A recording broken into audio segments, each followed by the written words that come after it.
अटकेच्या भीतीने शिंदे कधी सीमावर्ती भागात गेले नाहीत असं संजय राऊत म्हणतात। तर संजय राऊतांना सीमावाद माहिती नाही असं उत्तर संजय शिरसाट यांनी दिलंय। कोणता उठाव केला होता? कोणता उठाव केला होता? काय कुठे रेकॉर्ड आहे का? कधी? हा कायम प्रश्न आहे, कधी? पण जे आंदोलन ते म्हणतात त्या आंदोलनात 40 लोकांची यादी आहे जेलमध्ये गेलेली। त्यात मला एकनाथ शिंदे यांचं नाव कुठेच दिसलं नाही। जसं भारतीय जनता पक्षाचं नाव स्वातंत्र्य लढ्यात दिसलं नाही, तसंच एकनाथ शिंदे त्यांच्याकडे सीमा भागाचा कार्यभार होता मंत्री म्हणून।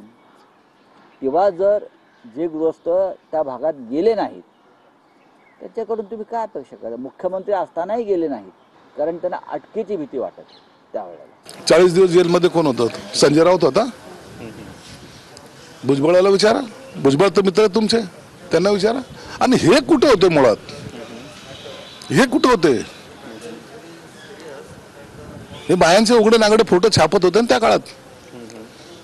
यांना सीमावाद कुठे माहिती यांना? आणि म्हणून हे सर्व बकवास करणारे लोक आहेत। या बकवासीमुळे लोकांना फक्त मनोरंजन होऊ शकतं, मुळामध्ये काम होऊ शकत नाही।